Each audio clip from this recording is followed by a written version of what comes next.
मित्रांनो, उपमुख्यमंत्री अजितदादा पवार साहेब आणि महिला व बाल विकास मंत्री आदितीताई तटकरे यांनी लाडकी बहीण योजनेच्या 10व्या हप्त्याविषयी अतिशय मोठी घोषणा अशी केलेली आहे। लाडक्या बहिणींना 10वा हप्ता देण्याची तयारी सुरू झालेली आहे।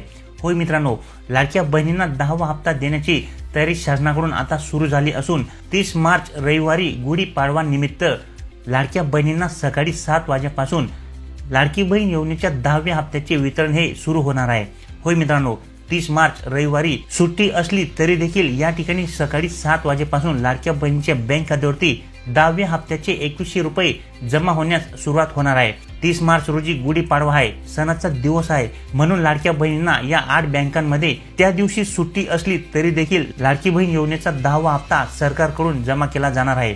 अनेक बहिणींना असे वाटत होते की आत्ताच या ठिकाणी 8वा आणि 9वा हप्ता शासनाकडून लाडक्या बहिणींना जमा करण्यात आलेला आहे, त्यामुळे आता 10वा हप्ता पुढच्या महिन्यात म्हणजेच एप्रिल महिन्यात जमा केला जाईल। 10वा हप्ता आम्हाला या महिन्यात मिळणार नाही असे लाडक्या बहिणींना वाटत होते, परंतु सरकारने लाडक्या बहिणींना आचार्याचा धक्का देत याच महिन्यात गुढीपाडवा निमित्त 30 मार्च रोजी रविवारीच लाडक्या बहिणींना 10व्या हप्त्याचे 2100 रुपये देण्याचा मोठा निर्णय घेतलेला आहे।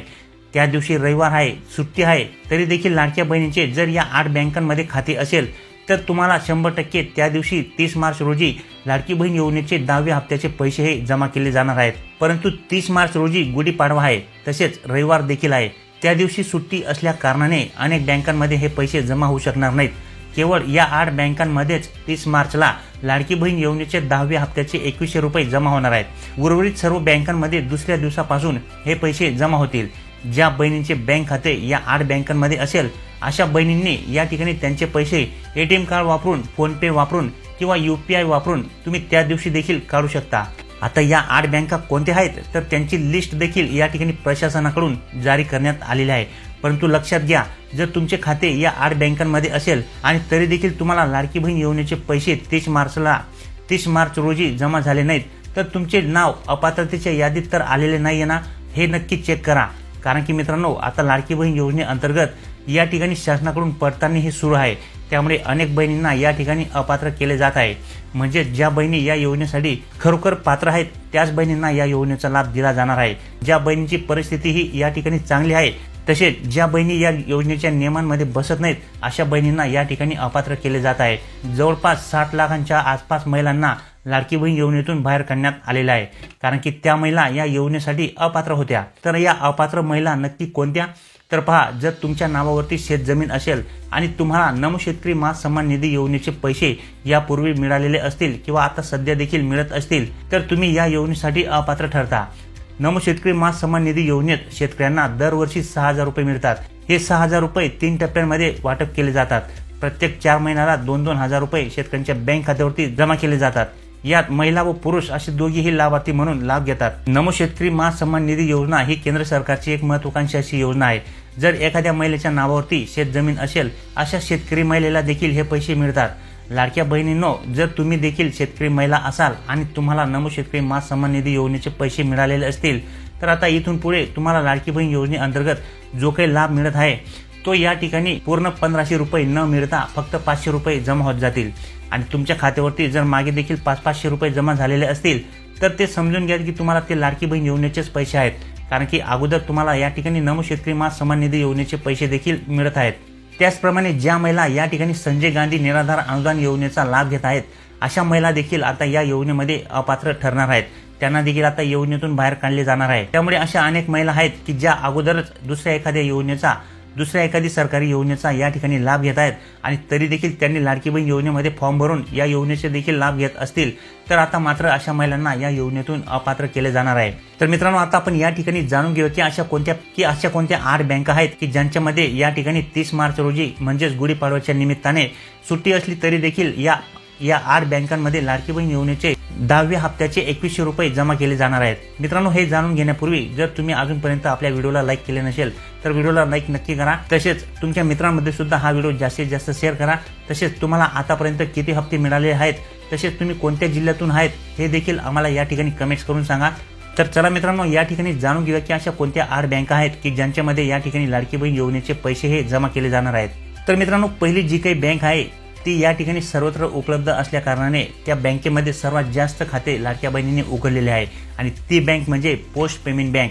होय मित्रांनो, ज्या बहिणीचे बँक खाते हे इतर कुठल्या बँकांमध्ये होते परंतु त्यांचे आधार कार्ड त्या बँकांमध्ये लिंक होत नव्हते, अशा महिलांना देखील या ठिकाणी पोस्ट पेमेंट बँकेने आधार दिलेला आहे आणि पोस्ट पेमेंट बँकेमध्ये त्यांनी आपले खाते उघडून या ठिकाणी पोस्ट पेमेंट बँकेमध्ये लाडकी बहीण योजनेचे आतापर्यंतचे सर्व हप्ते हे घेतलेले आहेत आणि आता इथून पुढे जो काही मिळणारा 10वा हप्ता आहे तो देखील या ठिकाणी लाडकी बहीण योजनेच्या पोस्ट पेमेंट बँकेमध्ये जमा होण्यासाठी तुम्हाला कुठल्याही प्रकारे अडचण ही येणार नाही. सुट्टीचा दिवस असला तरी देखील तुम्हाला पोस्ट पेमेंट बँकेमध्ये पैसे हे जमा होत असतात. या बँकेला कुठल्याही प्रकारचा प्रॉब्लेम हा येत नाही. त्यामुळे 30 मार्च रोजी या ठिकाणी जर तुम्हाला लाडकी बहीण योजनेचा 10वा हप्ता जमा केला गेला तर रविवार असला तरी देखील तुम्हाला या बँकेमध्ये पैसे हे जमा होतील. अशा पद्धतीने पहिली जी काही बँक आहे ती म्हणजे post payment bank. Post payment बँकेत तुमचे जेवढ्या पण महिलांचे खाते असेल त्यांनी निश्चिंत राहावे. त्यांना रविवार असो सुट्टी असो त्या दिवशी देखील या ठिकाणी पोस्ट पेमेंट बँकेत पैसे जमा होत असतात. त्याच्यानंतर मित्रांनो दुसरी जी काही बँक आहे की ज्यामध्ये सुट्टी असली तरी देखील पैसे जमा होतात ती बँक म्हणजे bank of Maharashtra. Bank of महाराष्ट्रामध्ये देखील जेवढ्या पण बहिणींनी आपले खाते उघडलेले असेल, आपले आधार कार्ड या बँकेला लिंक केले असेल, अशा सर्व महिलांच्या बँक खात्यावरती लाडकी बहीण योजनेचा 10वा हप्ता हा जमा होण्यासाठी कुठल्याही प्रकारे तुम्हाला अडचण ही येणार नाही. त्याच्यानंतर पुढची जी बँक आहे मित्रांनो ती बँक म्हणजे भारतीय स्टेट बँक म्हणजे स्टेट बँक ऑफ इंडिया, जिला आपण SBI असे देखील म्हणतो. मित्रांनो SBI बँकेमध्ये देखील जर तुमचे खाते असेल आणि तुमचे आधार कार्ड या ठिकाणी व्यवस्थितपणे लिंक झालेले असेल तर लाडकी बहीण योजनेचा जो काही 10वा हप्ता तुम्हाला आता मिळणार आहे तो हप्ता जमा होण्यासाठी तुम्हाला या ठिकाणी कुठल्याही प्रकारे अडचण ही येणार नाही. जरी सुट्टी असली तरी देखील तुम्हाला त्या दिवशी लाडकी बहीण योजनेचा हप्ता ज्या दिवशी सरकारकडून जमा केला जाईल त्याच दिवशी या बँकांमध्ये जमा होतील. त्यामुळे या बँकांमध्ये खाते असणाऱ्या महिलांना देखील कुठल्याही प्रकारे काळजी करण्याची आवश्यकता नाहीये. त्याच्यानंतर पुढची जी काही बँक आहे मित्रांनो ती म्हणजे बँक ऑफ इंडिया. होय मित्रांनो, बँक ऑफ इंडिया बँकेमध्ये देखील ज्यांचे खाते असेल त्यांना देखील या ठिकाणी 10वा हप्ता जमा होण्यासाठी कुठल्याही प्रकारे अडचण ही येणार नाहीये.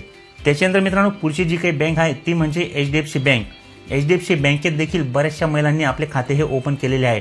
या बँकेमध्ये खाते असणाऱ्या महिलांना देखील लाडकी बहीण योजनेचा जो काही 10वा हप्ता आता तुम्हाला मिळणार आहे तो जमा होण्यासाठी कुठल्याही प्रकारे अडचण ही तुम्हाला येणार नाहीये. सुट्टी असली तरी देखील तुम्हाला या बँकेमध्ये पैसे हे जमा होत असतात. त्याच्यानंतर पुढची जी काही बँक आहे मित्रांनो ती म्हणजे bank of Baroda. Bank of Baroda देखील अतिशय चांगल्या प्रकारची अशी बँक आहे. या बँकेचे व्यवहार देखील सुट्टी असली तरी देखील पैसे येण्यासाठी तुम्हाला या ठिकाणी कुठल्याही प्रकारची अडचण ही येत नाही.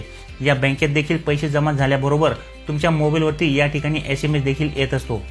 त्याच्यानंतर पुढची जी काही बँक आहे मित्रांनो ती बँक म्हणजे सेंट्रल बँक ऑफ इंडिया. मित्रांनो सेंट्रल बँक ऑफ इंडियामध्ये देखील बऱ्याचशा लाडक्या बहिणींनी आपले खाते हे ओपन केलेले आहे आणि या बँकेमध्ये आतापर्यंत सर्व हप्ते हे घेत आलेले आहेत. त्यामुळे या बँकेमध्ये जरी तुमचे खाते असेल तरी देखील तुम्हाला आता पुढचे हप्ते घेण्यासाठी देखील कुठल्याही प्रकारची अडचण तुम्हाला येणार नाहीये.